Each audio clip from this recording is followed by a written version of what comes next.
Welcome, everyone, to another episode of Loot Chest Radio. I am Jay Fonzarelli, and tonight with me, of course, is Enrique and Kevin. But first, our guest tonight is an avid gamer who can be heard every Thursday night, 9 p.m. Eastern Time, on the Super Deformed Gamescast live on Twitch. He's also a U.S. Marine combat veteran who's also been on the front lines against cyberbullying and an advocate for generalized anxiety disorder, or GAD for short. Ladies and gentlemen, give a very warm welcome to Mr. Negative himself, John. That was epic. Like, I don't know if you saw it or not, but the minute that started playing, I was just like, yeah, that's my jam right there. I love it. But no, dude, seriously, it's great to be here. I've podcasted with you before. I've followed you for a while. You're a good dude. And of course, Enrique, my boy Enrique from Basement Radio. And the sister podcast of SDGC. And all day, I think this is the first time I've ever actually been on a podcast with you. So it's nice to meet you. Yeah, man. Nice to meet you, man. So tell us about Super Deformed Gamescast. Yeah, sure. So we've been doing it for about 2 years. And the whole thing started basically because I just wanted a group of guys to hang out and shoot the breeze with. After about a year and a half, things started becoming bigger. Eventually, we started having higher profile guests on. We've had... just off the top of my head, we've had Jason Schreier from Kotaku, Susan Arndt's been on a couple times from Games Radar. We've had on developers from Naughty Dog and Housemarque. We've had the Mike Laidlaw, who used to be the creative director of Dragon Age. We've had a bunch of cool guests. Mike Huber from Easy Allies, he's a friend of the show. He's been on a bunch. So yeah, it's been really cool, making friends in the industry and getting to meet people. This year we'll be attending PAX East for the second time with press credentials.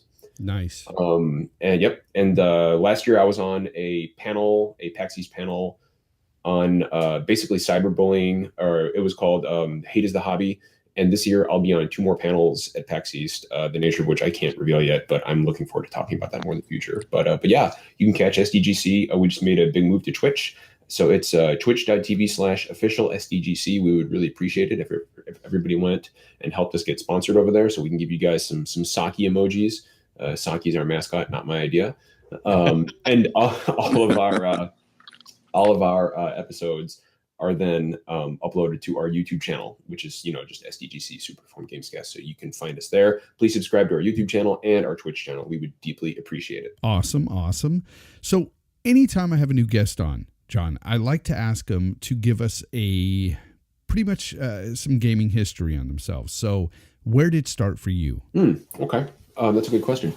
So the first game I ever played was very, it's all Super Mario Brothers, so pretty stereotypical. But then I moved on to games like Legend of Zelda, Final Fantasy, Dragon Warrior, and a lot of games that people probably have never played or heard of, like Solstice or Fact Xanadu. Fact Xanadu was my jam. I was a huge Blaster Master fan. Mega Man was one of my favorite games growing up. And then the Super Nintendo hit. Mm-hmm. And of course, Final Fantasy VI changed everything for me. Well, it was Final Fantasy 3 at that point, because they'd only released, they hadn't released 5 or 2 or 3 in the United States. So we had a different nomenclature until Final Fantasy 7. But Final Fantasy 6 kind of changed everything for me, because I grew up in a very abusive household, a lot of physical and mental abuse. And Final Fantasy 6, the story of Terra, fighting against the Empire, just really resonated with me. Her struggle, and characters like Locke and Celeste and Edgar. So those characters kind of became my escape. And of course, Kefka, who I think is the best villain in any game ever. I love Kefka. He's definitely the most evil of all villains. He's the most evil. He's one of the only villains to ever actually succeed. He destroyed the world. Yep. And then, of course, that bridged out to games like Chrono Trigger and Super Nintendo. I could talk for hours about Super Nintendo. So what a wonderful system. And then PlayStation. There was just I could go on for hours about all the amazing games. No Genesis, huh? No Genesis. No, I had a Genesis. I had a Genesis. I was never much of a Genesis kid. Yeah. I did like games like Alicia Dragoon and Phantasy Star and X-Men. Love Fantasy Star. And Streets of Rage. Oh, I love Streets of Rage too. Yeah. I love Streets of Rage too. That was the good one. But I was never a huge Genesis or Sega guy. I was never a huge Sega guy the way I was a Nintendo guy. As you can see, my huge shelf full of amiibos right behind me. And then a PlayStation. I've owned every system except an Xbox One, which is for whatever reason why people think I'm some kind of crazy fanboy, I guess. But I owned a PlayStation 2, a GameCube, an Xbox 360, PlayStation 3, a Wii. I've got a Wii U, the Game Boy Advance, DS, 3DS. I've owned every system. Except the Xbox One. I don't own an Xbox One simply because there's just too many games and not enough time. Yeah. I'm a huge fan of JRPGs. I'm a big JRPG guy, a big Nintendo guy. I will play almost anything at least once, to just to say that I tried it. But I've got a pretty wide eclectic taste when it comes to games. I tend to often fall into the trap of the backlog where there's so many games I'm trying to catch up on that I jump back and forth between many of them, and sometimes it takes me a long time to finish a few of them. Yeah. But overall, I'd say my two favorite series are the Final Fantasy series and the Souls series. Oh, most definitely. Those are some great games and a whole lot of history there. But guys, let's go ahead and get into some gaming news. Gaming news. So today, some big news came out, and the news was that Kaz Hirai is stepping down, and Yoshida is taking his place as CEO on April 1st. Now, a lot of people are making a big deal about this, but I think it's just kind of a natural move for Sony. What do you guys think about this? John, what do you think? Well, Kaz Hirai did exactly what he said he was going to do, and he turned the company around. Yep. There are other podcasts out there, and I won't name them, but there are other podcasts out there that say, "Oh, the writing's on the wall. It's all going down, man. It's the Titanic." This is what companies do. This is what executives do. No executive, and you'll notice what Jack Tretton did. Jack Tretton revitalized the PlayStation brand, and he left. Kaz Hirai revitalized Sony, which desperately needed it, and now he's leaving. He's done what he needed to do. And beyond that, that's really all I think anybody needs to read into it. I don't think, clearly PlayStation is not in trouble. That's ridiculous on the face of it. Sony is clearly not in trouble. Their operating revenue is up, like 70%? It's ridiculous how Kaz Hirai has turned the company around. Yeah. It's weird that some people are making this connection between Kaz Hirai leaving Sony and something wrong with the PlayStation. It doesn't make any sense to me. Exactly. But anyway, that's how I feel. But I read it this morning, and I even tweeted out. I said, "Hey, you know what, Kaz Hirai, he turned the ship around, and he's riding off into the sunset. Good job, man." I'm glad he did, and everybody should be glad he did, because if he hadn't, then we might be having a very different discussion right now. Yeah. And Yoshida's been his right-hand man since 2012. So, they've pretty much brought back Sony from almost the brink of death, They were close a couple times, man. They were close. I won't say on the verge of bankruptcy, but they were not far from the precipice either. Yeah. Things change, you know what I mean? People can't stay in positions of power forever, or let alone, just life changes, you know what I mean? But there's no doom and gloom for Sony. They're doing well. I do believe that Shu taking over, you got to think about it, bro. Most of these people, they're on the same page. They have the same visions, the same outlooks on the company. So them switching around the chair, the vision that they endured is still going to be there. Nothing's going to change. So, Shu, it just makes sense that Shu's taking over. And Kaz Hirai, I wish him the best, man. He did a good job, and keep gaming, man. Yeah. It's not a big deal, man. Sony's going down because someone is leaving. Come on, bro. Yeah. Did your life end when you moved out your mom's house? I don't think so. They're on pace to sell 100 million consoles, but they're going down. Yeah. Right. Sony's in a good spot, man. Let them rock, man. Oh man, I think it's doom and gloom, man. I think Sony's done for. I think the rise of I actually Xbox. I sold both my PlayStations, man. I'm done. That fast? Oh man. No, dude, I had just had somebody come over and pick them up, man. Offer up. I'm telling you, he works quick. Now see that Switch behind me, man. That's I'm rocking that now. Just the Switch. Switch life. There you go. Switch. Joy-Con boys. I'm not concerned. I mean, Yoshida's been his right hand man, and it's been there with him and has helped him make those tough decisions, and so he's going to execute the same vision, and I don't think anything's really going to change with them. So I'm not concerned at all. I think people are blowing this out of proportion. I just hope his parody Twitter account doesn't go anywhere, because that is hilarious. Unfortunately, it's interesting you bring that up. The Kaz Hirai CEO Twitter account is actually ending this year. Is it really? Yep. Daggers. He dropped that a few months ago. He can't do it. He's life is too busy and he's running out of jokes, and he wants to do other things now. Which is a shame, because I mean that's the end of a legend right there. Oh yeah, definitely. I love that Twitter account. Oh, it's so good. Yeah, it's gold. It's a lot of those tweets are just been gold. They just make you laugh. Mm-hmm. Yeah, it takes some kind. I would deeply love to know who's behind that. I hope he reveals himself at the end, because I want to send that man like a digital beer or something. I want to be able to buy him a drink, because he's given me many entertaining tweets over the years. And so yeah, that'll be one that I sorely miss. Yeah, no, I agree. Yeah, I guess we can all agree on, though, you put it best, I think, John, when you said now he could just ride off into the sunset. So that's well, he's still going to be on the board. He's still going to be chairman. Yeah, he's still going to be there, and he's not actually stepping down until April. And Fonz, like I said, we heard the same song and dance back when it was revealed that Jack Tretton was leaving, right? Yeah. People were like, "Oh, it's done." Age of Sony done. They're already dead. And Adam Boyes left. Oh, the right. He knows something's coming. He knows the earthquake is coming.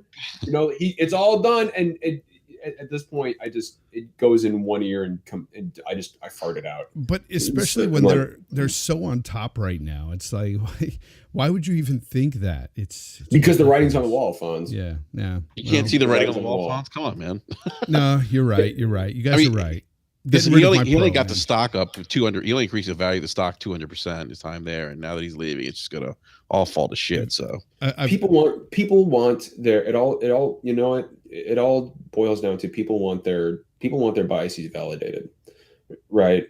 And I am sure that if Phil Spencer were to move on, tomorrow, then people who love PS4 and don't like Xbox would say the exact same thing. It's just it's all just a vicious cycle, and people, like I said, people need their biases validated, and they need to know that the future is catastrophic for something that they do not like, even if they know in their heart of hearts that that's not the case. Saying it provides them a measure of comfort that I just can't wrap my normal brain around.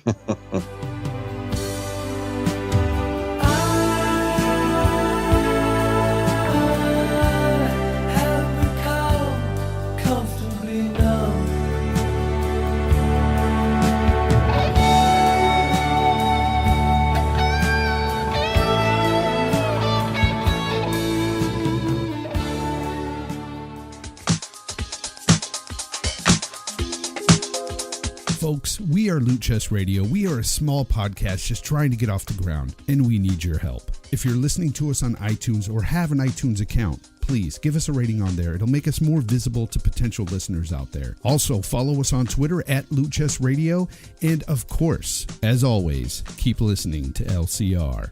In other news that isn't so doom and gloom, guys, it seems that the classic SNES has hit 4 million in sales. And it's still going strong. Deserved. What do you guys think about the classic SNES? Do you guys have it? John, do you have it? I do, actually. And it's so I'm like, I said well deserved, but I'm of two minds on this. I have one thanks to my good friend JT, who is at Flunky. He's a cast member in SDGC. He sent me one, just completely surprised me. Because he knows that it's my favorite system of all time. And of course, it's got some of my favorite games on there, barring Chrono Trigger. I don't understand why Chrono Trigger is not on there. But the fact that it has sold 4 million is wonderful. And it tells me that there is a huge interest in old school SNES games and GameCube games, and so on and so forth. There's a huge demand for old Nintendo products, right? And that's wonderful. because these are the games I grew up on. These are the games that really, really were formative for me coming up as a young child, and later a young adult and a teenager. But at the same time, for me, every time I hear more success stories about the mini consoles, the further away the virtual console seems. Because right now, I don't think we're getting a virtual console as we traditionally know it on the Switch, simply because these mini consoles are selling so well. Why would Nintendo put these games on the Switch? Because I'm telling you right now, if there was a virtual console with SNES games and NES games and GameCube games, so on and so forth, I would never buy one of those mini consoles again. I would sell mine. Because why do I need it? I can take these games wherever I want. But if Nintendo does that, the bottom for this market will fall out completely, which is why I think these things are killing the virtual console, and that to me is very sad. Let me ask you a question. Was the virtual console back in the day, was it across all Nintendo retro systems? So it was it was on the Wii, the Wii U, the 3DS. Now, there were games that were available on the Wii U that were not available on the 3DS. But yeah, essentially yes. So like for example, I could pick up my 3DS right now and play A Link to the Past, which I can do on my SNES Mini, right? Right. So if the choice for me is right, like if I can take these games wherever I go, I'm going to play them primarily on a system I can take wherever I want. I can play them in bed. I can play them on the couch. I can play them in the bathroom. I can play them wherever I want. I don't like, which is why the Switch is such an incredibly appealing product to me, because I'm not tied to any one room. I'm not tied to my television. I can pick up and go whenever I want, which is important to me because I play games a lot. But again, like that, this is precisely the reason I think that the virtual console is dead, is because Nintendo is a very, very dollar-centric company, and they are. It's just that's just the way it is, and they are going to do whatever nets them the most revenue, the most profit. And right now, the mini consoles are incredibly profitable, and they're also very well sought after. There's a lot of hype around them. If anybody thinks we're not getting a GameCube Mini this fall or an N64 Mini this fall, you're kidding yourselves. Oh, we're getting it. We're getting it. Yep. Yeah. And it will be one more year that we don't have some sort of a virtual console on the Switch, and that saddens me. Yeah, because I mean, if they can lock it off to like 20 titles and make 4 million people invested in it, I mean, come on, bro. Yep. They're going to keep doing that. Absolutely. Yeah. Enrique, what do you feel about this? These sales for the SNES Classic? Well, it's great for Nintendo. I think it's just unfortunate for a lot of us who want the virtual console on the Switch. I think that'd be a great complement to that console, but it's probably not going to happen.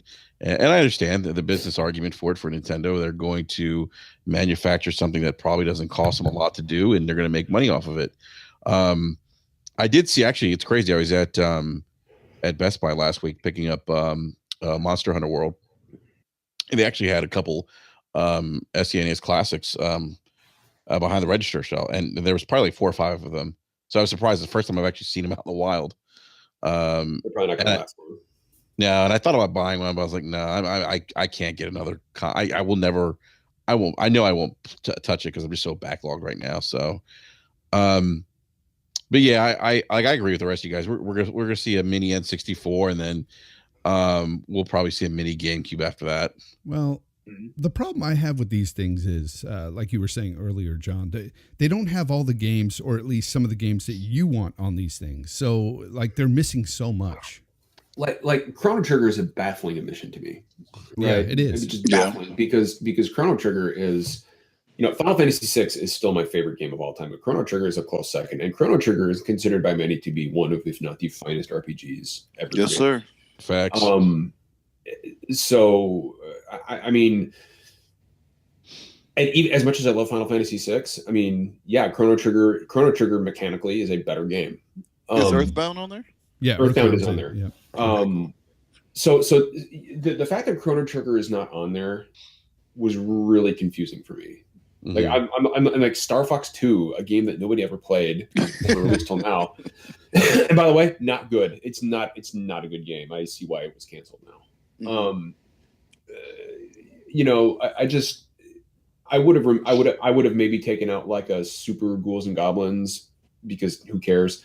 And I would have thrown Chrono Trigger in the mix. I did that. That just seems like a very odd omission to me. However, having said that, if it's not on there, you know what? Nintendo, throw it on or Square Enix, throw it on a Switch cartridge and sell it to me for $10, $19, and I will buy it. Yeah. Oh, definitely. No, he'll be 60, bro. You know what? I'll buy it. In other news, guys, we've got Monster Hunter World. They've shipped 5 million units to stores, and it's selling very well. And it's selling well both on PlayStation and Xbox. That kind of tells me, guys, that, you know, we can see Japanese RPGs and stuff on the Xbox system, and people will buy them. There is a market for them on all the consoles. And I think it's great. I think I have the game myself. I know you guys have it as well, Enrique and Kevin. I don't know if you have it, John, but I really like the game. I think it's fun. I think it's good. I was a lot more enamored of it in the first 20 or so hours I was playing it, and I've kind of fallen off of it a bit. One, because I've never, like, this is really the first Monster Hunter game I've played.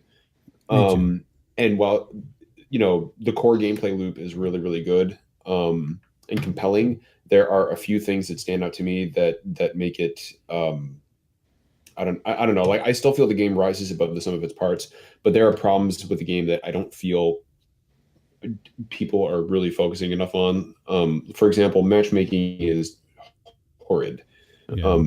Me and Zach from SDGC, you know, case in point, we were trying to get a game together, a hunt together, and it took us 23 minutes to figure out how to play together, and then 18 minutes to finish the hunt. So it actually took us longer to figure out how to party up than it did to actually just finish the damn monster.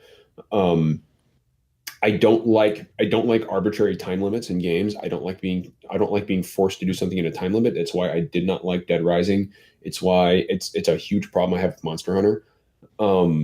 There is nothing more frustrating than because I mean, for a lot of these story missions, even if you fire your SOS flare, if nobody comes, you're soloing this thing. You don't have a choice. Yeah. So 3 times I'm like, I couldn't kill a monster because it was like, you know, it was like a flying monster and kept running away, and I'd have to chase it across the map. And then, you know, it's limping around. I'm like, okay, it's almost dead, and the time limit runs out, and I've just lost almost an hour of my time. Yeah. And I don't like games that don't respect my time. Which, you know, Monster Hunter is really good, but it does sour me on it. I haven't played it in a few days just because I was super frustrated the third time that happened. Which essentially means, like, you know, when you add them up, I lost 3 hours of time that I could have been doing something else or playing something else. And I was like, ugh. And like, I'm going to step away from this for a while and come back to it. That's how I felt with Assassin's Creed Origins. It didn't respect my time. You know, I had too many side missions to be doing. It wasn't. Plus, the combat in that game is just dreadful. Yeah. Assassin's Creed? It's okay to me. It's okay. It's okay. Yeah. I'm finicky about combat in games. Enrique knows this. Yes, you are. If it's not Souls, it's not combat. So I mean, we've had, you know, a little more time with the game. Enrique, have you played more of the game since last episode? You know, I've just scratched the surface with it. You know, it's you know, I'm glad that John shared some of his insight. I haven't gotten that far yet where, you know, I've had to hunt monsters and have run out of time. And I would be frustrated by that because I can, if a monster's limping and you run out of time, that's probably the most frustrating thing because you've invested so much time, you're almost there, and it's like, you're not going to get this. And, you know, and then it's like, well, why did I spend all this time? And I could totally get that. I haven't even tried matchmaking yet. I know there were some issues on the Xbox version, even with getting the SOS off. I don't think that was working properly. I think that's been fixed since.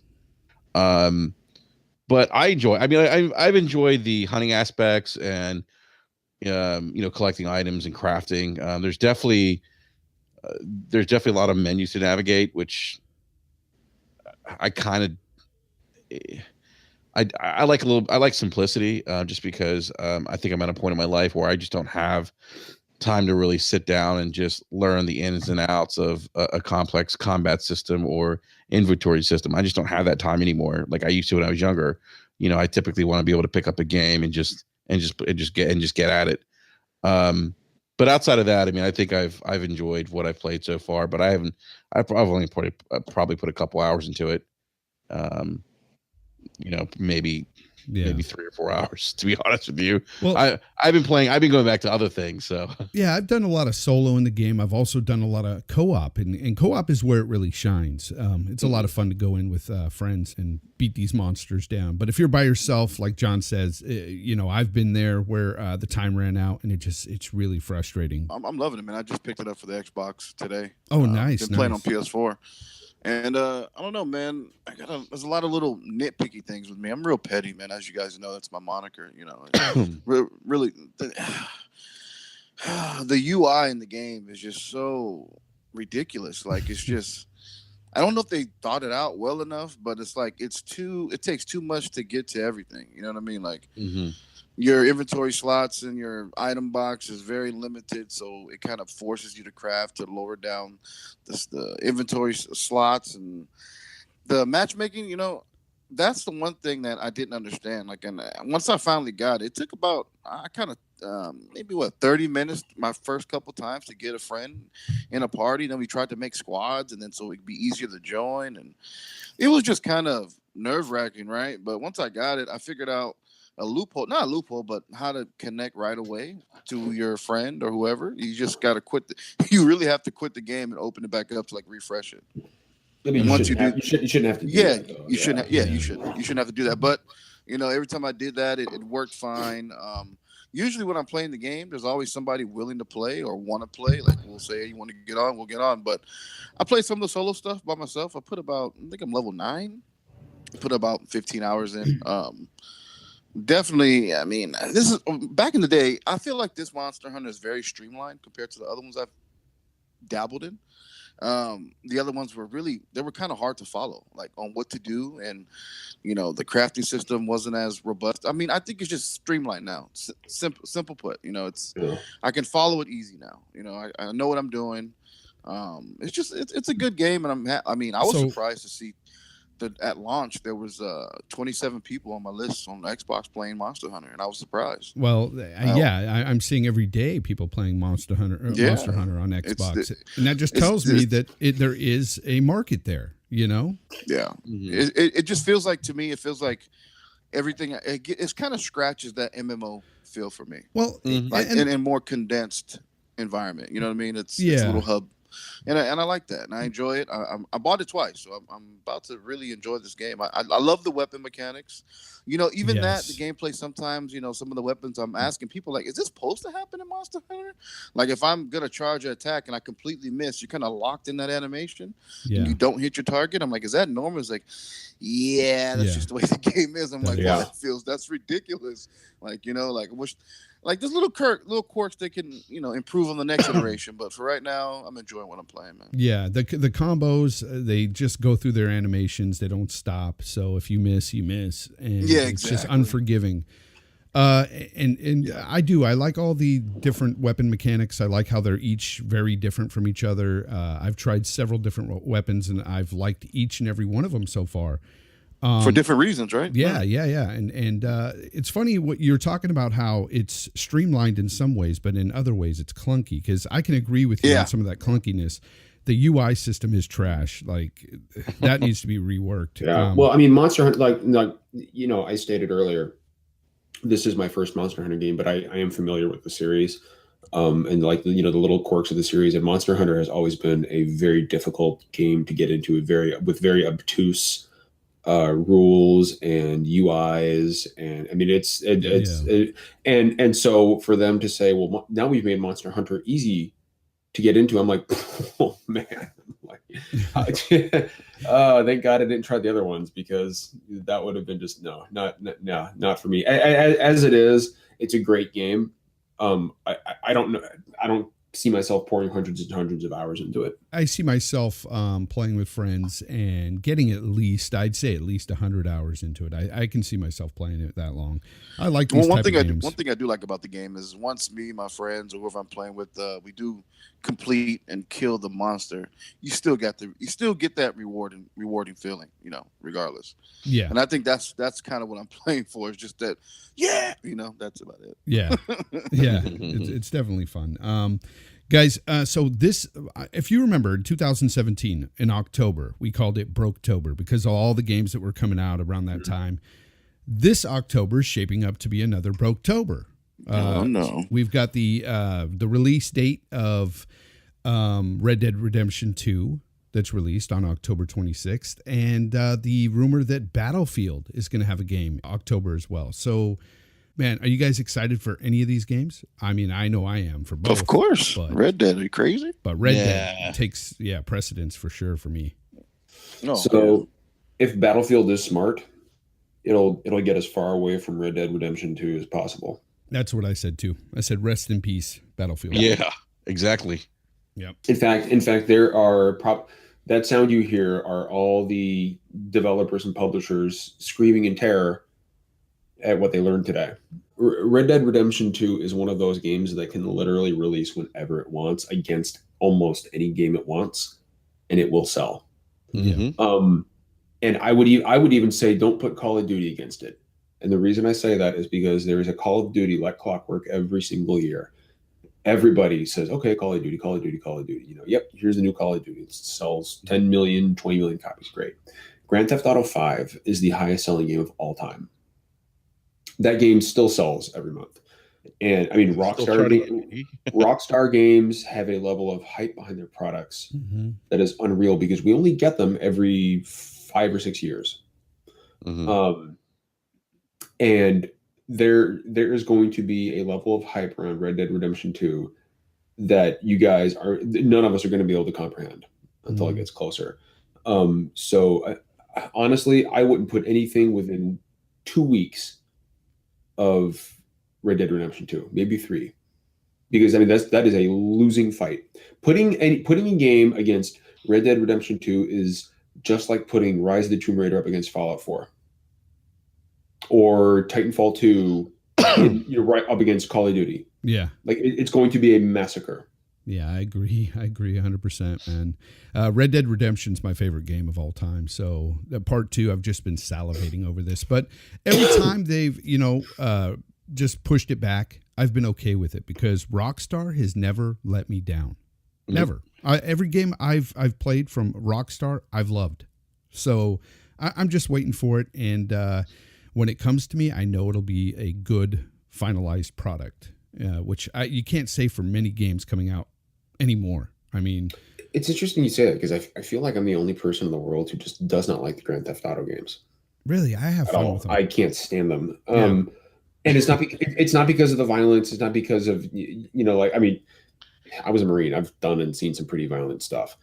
And as Enrique knows, I haven't sworn on this podcast because I don't know what your policy on swearing is.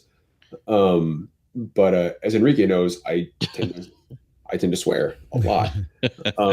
So it has nothing to do with that. I just, I tried playing Grand Theft Auto 3. I tried playing Grand Theft Auto 4. I tried playing Grand Theft Auto 5. And whether you're talking about CJ or Michael or Trevor or Mike or Trevor or what's his face from 4, the guy from Nico Bellic. Nico Bellic.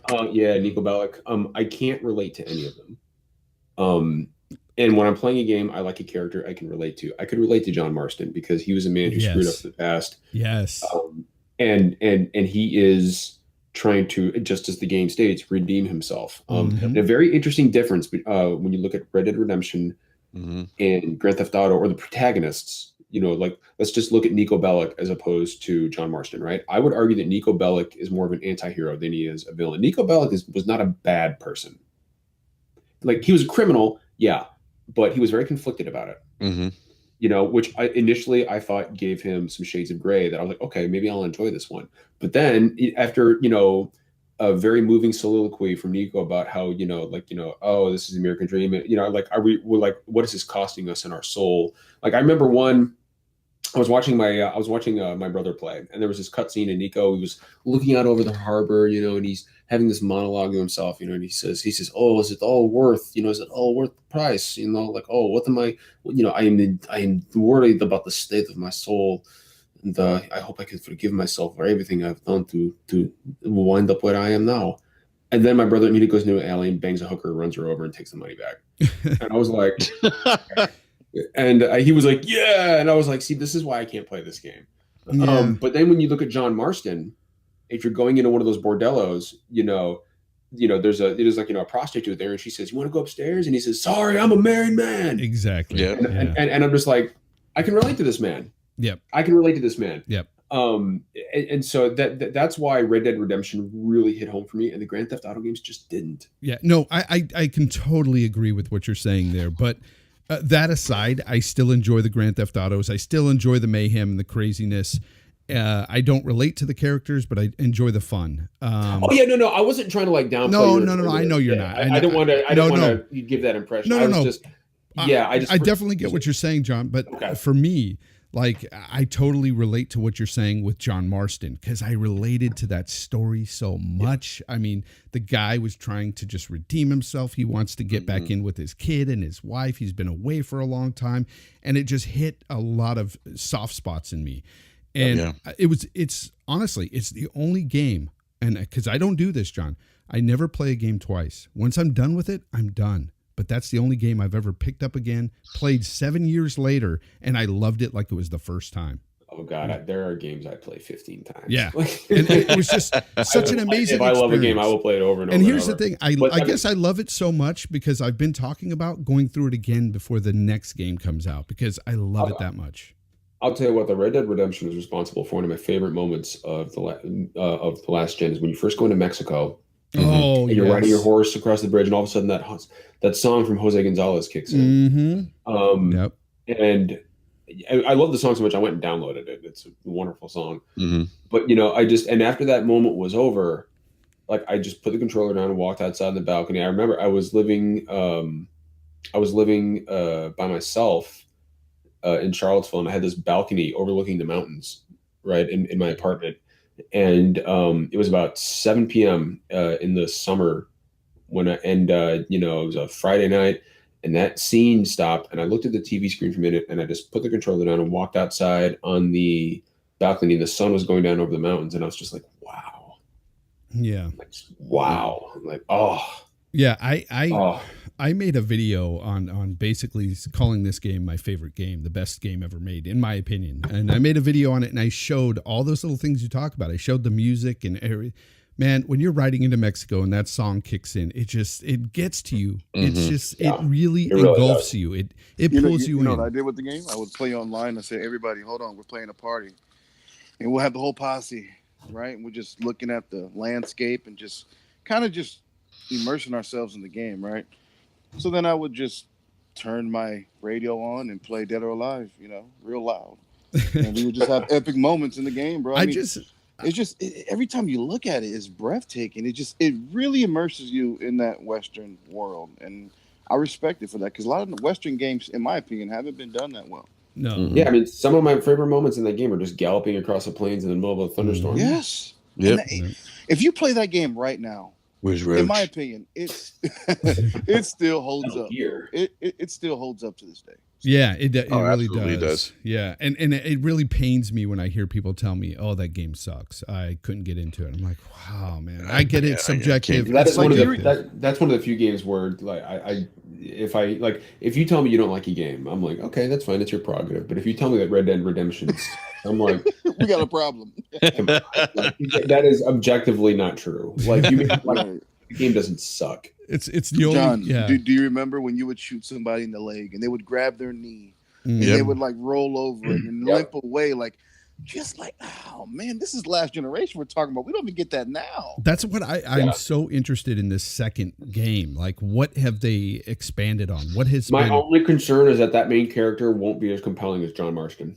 He probably won't. Who, by the way, that younger character talking to Dutch in the trailer is absolutely John Marston. Don't know yet, but he's absolutely I have in the game. Talking with Colt. Colt is a big fan of the game too, and he actually has like autographs from the guy who played John Marston and stuff. And he's talked to the guy before on Facebook, and he said that he thinks he's going to be in the game because he went dark as soon as production started. He went dark online. Oh, dude! I mean, it's about Dutch Vanderland's gang. I mean, John Marston will absolutely be in the game. And our theory is that at the end he may it may start his beginning. Yeah. For John Marston. It's possible. So who knows? But anyway, I'm excited for it. Can't wait for it. October 26th. I hope that is the day. I've actually taken vacation that week after because that's how much I love the game. Bear in mind, this is Rockstar, and I would not be surprised to see them push it to next spring. It could happen. Oh yeah, it could happen. It could happen. You guys think we'll be getting a collector's edition? Oh, absolutely. I'm buying it. I'm buying it. Absolutely. Absolutely. No, it'll come with a horse. Like a real horse. Like a real horse. Real horse. There you go. How am I going to explain that to the wife? They will. Some guy dressed as a cowboy will ride the horse up to your doorstep and tether it to your porch, and the actual case will just be like a cowboy hat with the name inside of it. Wow.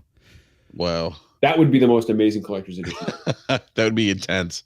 I would name the horse Roach. Well, no, and then my wife, if that would happen, my wife would say it's going downstairs in your game room. As far as Battlefield goes, though, guys, like I'm hoping it's a Bad Company game because we've heard rumors about. It's not. It's not. It's not. Yeah, I was hoping for that. Now, and setting time, time period here. I do not want another World War II or World War I. I want something newer. Give me at least Vietnam or newer. Revolutionary War, baby. No, I thought it was going to be Vietnam. I thought that's where they were gonna revisit. It's always been the idea I've had for Call of Duty. Just call it Call of Duty or Revolutionary Warfare. It writes itself. But I mean, as far as Battlefield, whatever they're going to call it goes, I don't think it's going to be Battlefield 2 because I just think that'll be confusing. Like do something cool, like even if it's something like, you know what about like the Vikings versus the Huns? Like do something awesome. Like I love when games or developers take risks, like the Far Cry Primal. That's a huge risk. Huge risk. Yeah. I mean, a caveman game, and it was awesome. It was it's my favorite Far Cry game. Really? It was it was amazing. I mean, dude, I came across two cavemen having sex in a tent. What? And because I am a crazy caveman, I blocked the entrance and set the tent on fire and walked away. What?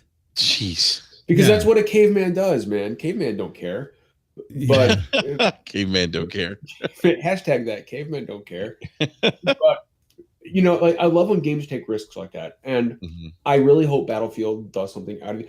World War I was, in my opinion, a risk because it is a war that people don't really know that much about, even though it was the Great War, and it told the story. Like I found it a little disappointing because I thought we were going to get to know the Harlem Hellfighters a little more, the first major African American combat unit. They did some just some heroic, incredible acts of bravery in World War I, and they were like in the tutorial, and that was it. I was like, okay. But do something amazing with Battlefield. Like do something unconventional. Like don't do Vietnam or World War II, or even like the Gulf War or the Iraq War. I do think we need an Iraq War game, especially as an Iraq War veteran. But I don't want that to be Battlefield. I want Battlefield to do something like, I don't know, like I said, like the Revolutionary War or some ancient battlefield. Like that's what I want. Yeah. I don't know. Whatever we get, just don't let it be October. If Red Dead does come out in October. Step in front of a runaway train, just to feel alive again. Pushing forward through the night, aching just to blur aside. It's so far away. It's so far away. Gamer poll. This week's Gamer Poll is, with the news of Red Dead Redemption 2 and a possible new Battlefield game coming, both in October, it's shaping up to be another Broketober. So the question is, will we really see Rockstar's game come out on October 26th of this year? And the options were, I believe it will, 2019 delay is imminent, and vacation week set for October 28th. Now, I put that in there for myself because I took vacation for the game. So that was for me. But that was the least picked. That was at 12%. At 36% was 2019 delay. And at 52%, the winner was I believe it will. That was the poll this week. And we've already talked about the game, so I'll put our thoughts out there already. We think that it could be delayed, but hopefully not. Have a question? Send it. Email us at lootchestradio@gmail.com or DM us on Twitter at lootchestradio or call us and be heard right here at 802-746-4LCR. That's 802-746-4527. Let's go with Monkey Punch 77. He wants to know what our favorite old school franchises are that we would like to see remade or remastered. That's an easy one for me. And we've talked about this, Enrique. We've talked about this. It's got to be, for me, Legacy of Kain series. I like all the games from Blood Omen to Soul Reaver to, Defiance. I want to see a new game. Kain, those were some of the finest written games. Yes. Ever. Yes. And of course, Simon Templeman played Kain, and he was just phenomenal. Mm-hmm. Yep. We haven't seen a game in years, so many years. I want to see another one. How long has it been since the last one? Oh, man. What is it? Early 2000s, I believe? 2003, maybe? No? Maybe 2003, 2004. I'm not sure. I'd have to look that up, but it's been a while. Defiance was the last one. God, there's just Kain was such a cool fucking character. Man. He was. Oh, he was a cool cat. I remember I was playing Defiance. Did you ever play Defiance? Legacy Kain Defiance? Yeah. There's a scene in Defiance where I literally clapped. And he had that character Mobius up in the air, and Mobius says, he says, Raziel is not what you think, and he cuts him off, and he's about to say, he's in the middle of saying you think, and Kain without a beat. And it's the writing and the voice acting. He's like, you dare to imagine what I think. And I was just like, oh, it's so good. Yeah. Oh, this game is so good. You don't get things like that. You don't get the same kind of writing in games. No. Amy Hennig, by the way. Yeah. Yeah, I was going to say Amy Hennig, yeah. Yeah. Oh, I would love, that's a great answer. Legacy of Kain. Yeah. There was a rumor back in, I think, 2015 that there was a 50-50 chance of the game coming back or something. I really hope it comes back, man. I love it. Oh, that's a game that deserves so much more than God. I didn't really like Soul Reaver too much, but I did like I did. Huh? I did. I like Soul Reaver, yeah. But I was like around maybe 12 at the time, so I really didn't get into it. But I did like Blood Omen. That's what I did like. Mm-hmm. It was like the beat 'em up one. That one was cool. Yeah, but I heard the game has a lot of deep lore, and I would like to play it as an adult now to have a different take on the game. What do you guys think? What other franchises? I've had two actually. Am I allowed to have two? Is that allowed? Yes. Yeah. Okay, I want to make sure I'm not breaking the rules. I'd have to say Power Stone. Okay. If you guys ever played Power Stone, Capcom. Oh, on Dreamcast. Yeah. Ooh. That game was great. Another Sega series, Panzer Dragoon. Oh yeah, Ooh. great one. Ooh, good call. Is that the RPG one? What's that? Is that the RPG one? Panzer Dragoon Saga. Saga. Oh, Yep. okay. Got it. I don't think the RPG. I never played. I don't think that was well received. It wasn't as received, no. But bring back that sweet Panzer Dragoon. The last time I had a sweet Panzer Dragoon was on the Xbox Orta, which was actually pretty good. So good. I fucking love Panzer Dragoon. Yeah, that was a good game. That's cool. Oh man, I would bring back Siphon Filter. Oh, good one. Ooh, love that game. The second one, the double disc. Oh man, Siphon. Siphon Filter. And Siphon. Yeah. What else would I bring back? Oh man, there's so many. Oh, what about SOCOM? I would see. Oh yeah, SOCOM, SOCOM, definitely. Please bring back SOCOM. Yeah, I'll take a SOCOM for sure. I don't understand what's stopping them. I don't get it. I really don't. I don't understand it. The They have fact that all we the haven't gotten a resources in the siphon world, filter man. is mind-boggling to me. Yeah, at this day and age, you know. Mind-boggling. You know what? There was a siphon filter too, though, wasn't there? Yeah, There that's was. what I'm talking about. It was a Yeah. double disc. Yep. You know, Yeah. talking I never about played bringing that one. back franchises, bring back Mass Effect and do it right. Because Andromeda doesn't count. Mass Effect is dead, man. Yeah, I You know. Oh, God. Andromeda doesn't Depressing. count. That doesn't count. Chrono. Bring back the Chrono games. Make another Yep, Yeah. bring them back. Chrono. You know, Bring back or, Wentback 64. No, I'm joking. Well, we had Fantasy Star. Oh, bring back Fantasy Star Online. I'd be all Online? over that. Hell yeah. Spent a lot of hours in that game. Lots. Yeah, I did too. I spent lots of hours on Fantasy Star Online. Oh, go. What about Road Rash? Oh my Remember Road God, Rash on the motorcycles? Yes, Yeah, that was do that. great. I'll take a Road Rash. Twisted Metal. yeah, you know, I'm surprised they haven't made a Twisted Metal again. Yeah, dude. I thought David Jaffe had commented on that recently. It's So really weird. there was a Twisted Metal that came out in like 2011, Mm-hmm. and it wasn't great. It wasn't well received, and I wonder if like I would love it, but I also wonder if that game is too 90s. You know what I mean? It's time, I think so. Yeah. Yeah. It's Yeah. kind of dated. You know, I want to see another Max Payne again, man. Oh, Oh, yeah. Max Payne would be a wonderful to bring back. Yeah. Yep, Yeah. bring him out of retirement. Yeah, Max Payne. Yes. Max Payne 3 was great, dude. But yeah, I mean, he looks just like me. So bald beard. You know, We literally can sit here for hours and just talk about, yeah. they should bring this back, bring that back. Because I mean, bring back Punch Out. I mean, Punch Out. Red Dead Rumble boxing. what bro. about Fight Come on, Night? Come on, Fight Night. Fight Night, yeah. Fight Night was These boxers excellent. are too bougie now, man. They don't want to do it. Yeah, I'd like to see, that's true. I feel like we haven't had a good ninja game in a while. I'd like to see Ninja Gaiden. no, Tenchu. Or Tenchu, yes. Oh, Tenchu, yeah. Or Tenchu would be Oh, great. man, talk about no life. Shinobi. Although, I wasn't didn't that, like the one on 360 though. isn't that the I like rumor that Tenchu is actually coming back? That was shown at was it PSX? Tenchu already Wasn't came it supposed to be back. Tenchu? Haven't we been hearing that for years though? I mean that they were going to do a Tenchu game. I think I don't know. I don't think it's going to come back. I would love to see Tenchu make a comeback. Alan Wake. I'd like to see an Alan Wake sequel. You won't, unfortunately, even though I I know. love that.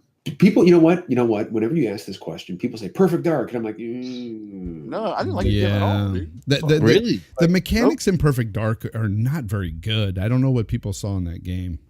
yeah, like I'll probably get roasted for saying it, but I mean, Perfect Dark was fine. I thought GoldenEye 64 was 10 times better. No, of Oh course. yes, I mean, there you Hands go. Bring back down. GoldenEye. Yeah. Like I mean, just bring it back. Give me that multiplayer in a modern format. hands down. Yep. All right, let's move on to another question because we're yeah. going to sit here forever. That's a dangerous question. Yeah, it It is. is. Dangerous area to play around in, man. Yes. All right. This next question comes from Punk Kiddish Gaming, and he wants to know. He says, I know you're a huge fan of Red Dead Redemption, but you're also huge against microtransactions. So my question is, does this affect you at all as a huge fan of the game, or do you only play the single player mode to avoid the online aspects of the game that can be ruined by microtransactions? Here's the thing about microtransactions. Look, I don't like them, but you know what? Like in the case of like GTA, you know what you're buying. These people that are buying the shark cards and stuff, they know what they're going after. It's the loot boxes that I'm really against. Like I don't like that because I mean I know some people argue with me, but I view it sort of like gambling. I don't really care for it, but I like to know if I'm going to spend or if somebody's going to spend $5 for a specific item, they're getting that specific item. It's not a chance at a specific item. So, I mean, it is what it is. And I do mainly only play the single player aspect of Rockstar games. I like in GTA, I've never played the online stuff. I've tried to jump into it and play. I don't care for it. It's not for me, but I just play the single player aspect. Yeah, I'm kind of on the same boat with you, Fonz. Like, well, I mean, I don't mind microtransactions as long as it's not like a pay to win situation. And I know we've talked about this to death, but yeah. But with anything in regards to Rockstar, like I mostly will dive into single player. Probably won't mess around with any online multiplayer. I actually try to get back onto B Money and I try to get back on a Grand Theft Auto 5, and I'm not even kidding. As soon as we got into a server and got into a car, a guy came flying down the street with a moped and blew us up with a rocket launcher. Wow. And Yeah. I was like, B-Bunny and I were like, okay, we're done. That lasted 5 minutes, and we were done. Well, it would be completely different in Red Dead because there wouldn't be any rocket launchers and it wouldn't be all that craziness going on. But No, they just throw dynamite at me, probably. I remember back in the day that they had a huge online community with Red Dead. People had a lot of fun with it. So I might try it, but I'm not going to be buying anything in it. You never played it? No. It's great. That's where GTA 5 got its blueprint for its multiplayer. Red Dead was the granddaddy of it all. So, what else you got for us? All right. This next question is from Chief Tommy. Big shout out to Chief Tommy. Let's see here. He says Xbox is supposedly updating the achievement feature for people that competitively play games, and the rewards will be items for avatars. Those items will be in loot crates. Is this an indication that all exclusives going forward will have loot crates? No. It's That's not even an really easy a one. loot crate. It's just a crate that he comes in.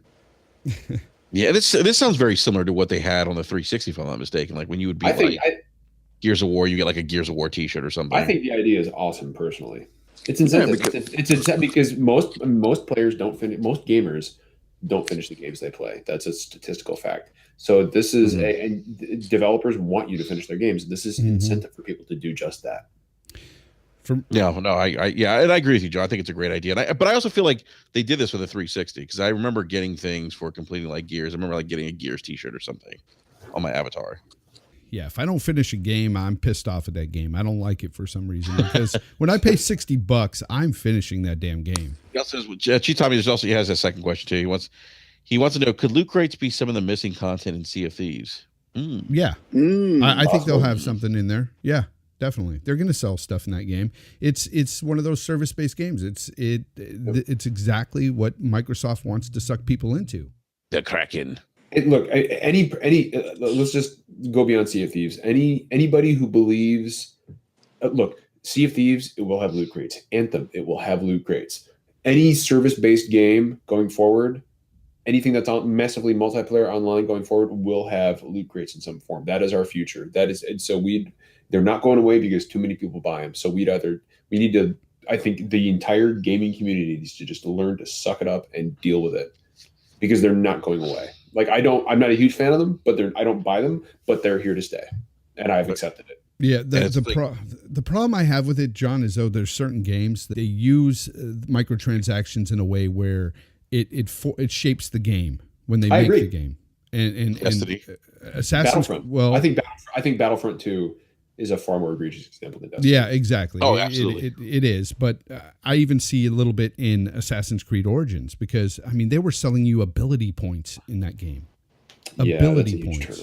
Yeah, it's kind of and honestly, Jay, as I was playing that game and getting frustrated with some of the missions, that I was like, okay, I don't want to do this. I just want to progress without having to do some mission that's really boring. Yeah. I thought about that. The side missions, they're terrible, dude. Shout out to Witcher 3. Yeah, shout out to Witcher 3 for not having horrible side missions, exactly. Any other questions from Chief? No, that's it. Okay, I've got a couple of voicemails here, so let's listen to those. I wonder if your fan's going to call in tonight. No, actually, he didn't call in this week. I'm kind of Really? disappointed. Man. What is this? So you got Jay Fonzarelli is a fan that says his voice is like melted butter to his ear. Yeah, I think it's actually Fonz calling himself. Is it?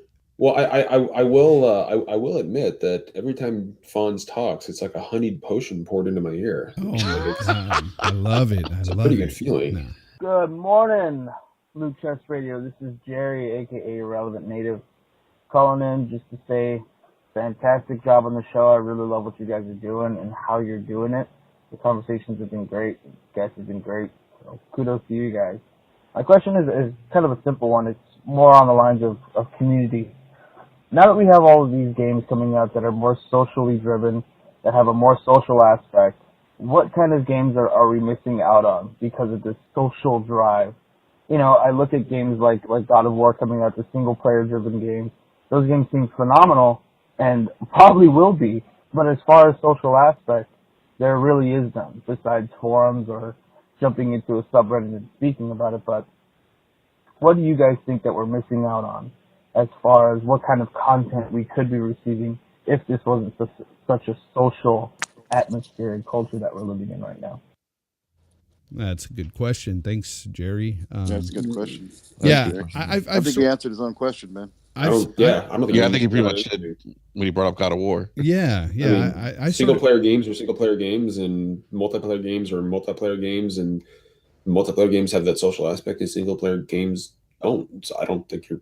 I mean, if you don't play God of War, then you're just missing out on God of War. Yeah, but I think part of it too is with social. This whole focus on the social aspect of gaming right now. I think that a lot of things are being just sort of skipped out on. Like you take a game like Sea of Thieves. We were talking about it last week. Kevin was telling me that the combat system is trash, and other people have told me the same thing too. And I'm thinking, okay, this game, that is a big part of that game. And is this something that they're just not focused on because they want the more social aspect of the game to be the main focus? Is there things that are taking a hit because of that? I don't know. Because it seems like when I hear people talk about certain games, they're talking about having fun talking on party chats with their friends and having a great time doing like things in games that don't really sound like they'd be much fun by yourself at all. But because you're laughing and stuff with your friends, it somehow makes it fun. Even if but I mean, I don't want to be laughing with my friends while I'm playing God of War. Like, no, I'm not definitely going to be not. a party at all. Yeah, like I want to experience that narrative with no distractions at all. That's like that. That's like imagine playing a game like What Remains of Edith Finch while somebody in your ear is like, bro, I just got the sickest kill. Like, oh, dude, thank you. You know what? That's exactly right. Because I was in a party chat one time, and there was a guy in there that was playing The Last of Us. Okay. And as he's playing The Last of Us on the PlayStation, he's in party chat on Xbox talking to a bunch of people that are playing other social games and stuff. And he's telling me, he's saying how he doesn't like the game. And I'm like, well, you have to listen. You have to, really get into the game. It's a story-driven game. And the guy's, I'm not feeling it. I mean, there are so many narrative-heavy moments in the game. I mean, can you imagine playing the scene where the one kid turned, spoiler alert, in a freaking 6-year-old 7-year-old game, when the one kid turns, yes, and his brother has to shoot him. Like, can you imagine playing that while listening to somebody say, "Yeah, eat my dong, bitch"? Yes. Like, God, I can't fathom that. So I don't know why you want to do that to yourself. When I'm playing a single player game, I'm not talking on party chat. I'm sorry, I'm listening to this game. I'm paying attention. Yeah, you don't want to miss out on the experience and the dialogue and everything, and being immersed in that game. Yeah. So like I feel like I don't like things being shoehorned into games, and Resident Evil 5 and 6 are a great example. Like co-op, I can't talk tonight. Co-op was completely shoehorned into those games that didn't need it.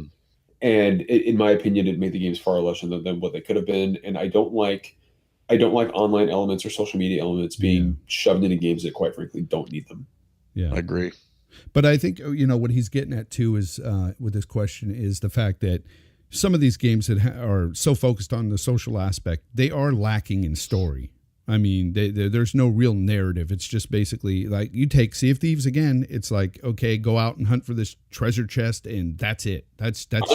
There's no lore in Sea of Thieves, from what I understand. It's just you have factions and 3 different factions, and you team up with your buddies. You go out and hunt the Kraken, and you collect chests, and you turn it in for money, and you buy things, and there isn't any. Pirates need no lore, you dog.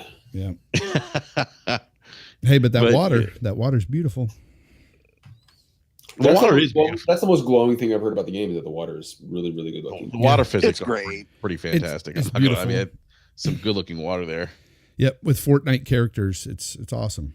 It's awesome. I once said on a podcast, I said, Sea of Thieves doesn't look great to me. And somebody said, "Oh, you hate video games." And I was like, that's like Jay. Jay said he didn't really care for Sea of Thieves. And someone's like, "Oh, you just want it to fail." Yeah. No, I don't want it to fail. Okay.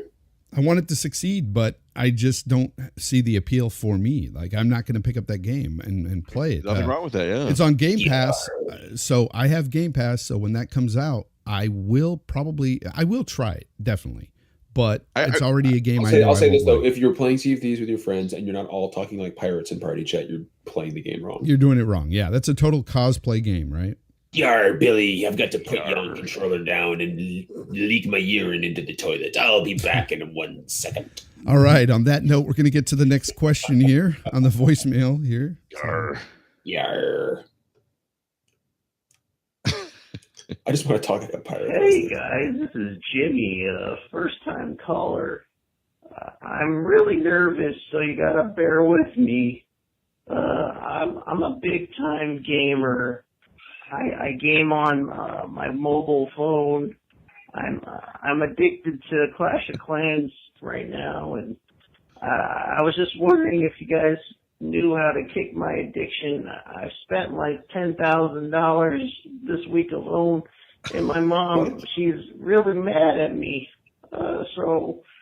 Yeah, what's your advice for a hardcore gamer like myself to not spend so much on mobile games? That's going to do it for me. I got to take my anxiety meds. All right, bye. Wow. Obviously, that's a gag. But What just happened? Troll.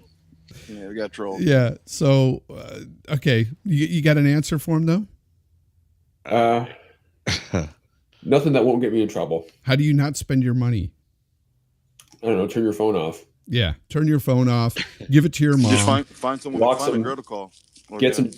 some discipline locked into your body. Here's the Yeah. thing. Exert some self-control. If that were true, okay, and my son spent even $100, okay, I'm taking his phone. He's not going to have a phone. So give No. your phone to your mom, Jimmy, if that is your name. Yeah, the guy was obviously in his 30s. Yeah. But yeah, Who was that? that was just hilarious. Okay. I don't understand what. Okay. Thank you for your questions, guys. Send them again at Loot Chest Radio DMs or lootchestradio@gmail.com, or you can call us at 802-746-4527. Happy trails to you until we meet again. John, it's been awesome for you to join us tonight and talk games, man. It's really cool to have you. We got to have you back on again sometime. Oh, dude, it was great. Tell everybody out there where they can find you, man. Okay. So on Twitter, you can find me at Mr. Megative, MISTER, Megative. And of course, you can find SDGC, which is live every Thursday night at 9 p.m. Eastern Standard Time. Our primary method of podcasting is now Twitch. So the channel is twitch.tv/official SDGC. And then you can also find Superform Gamescast on YouTube as well. It's where we are. It's where we're going to be archiving all our videos from Twitch. So you can watch us live on Twitch or catch the video almost immediately afterward on YouTube. But we would really appreciate it if you sub to our YouTube channel, our Twitch channel, and followed us on Twitter. The official Twitter account is @official SDGC on Twitter. We would really appreciate that. We have a lot of cool guests on. We got some big things coming up for the podcast this year. We'll be at PAX East, and it's going to be a great 2018. It was a real honor being on, man. Nice. Thank you. Enrique. Yeah, you can find me on Twitter at BRAP_podcast. That's BRAP_podcast. And come check us out every Wednesday nights on Basement Radio Arcade, 9 p.m. Eastern Standard Time. It's myself, B Money 101, and Eric Jackson, and Mr. Megative, when he can join us, is on as a co-host as well. And we just like to talk video games and other fanboy stuff, and just have fun doing so. So come check us out. You can find us on YouTube at the Basement Radio Arcade Podcast. Kevin. Hey, John, thanks for coming on, man. It was good meeting you. And, Of course, dude. Great show. You guys can find me on Twitter at allday_digital. And I'll see you guys next week. Oh, no, I won't. I got a dentist appointment, but I'll be back. Cool.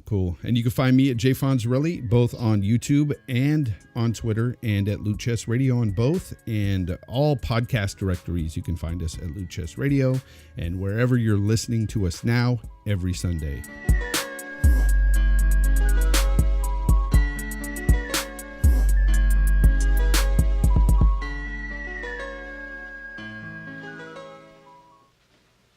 You're still here? It's over.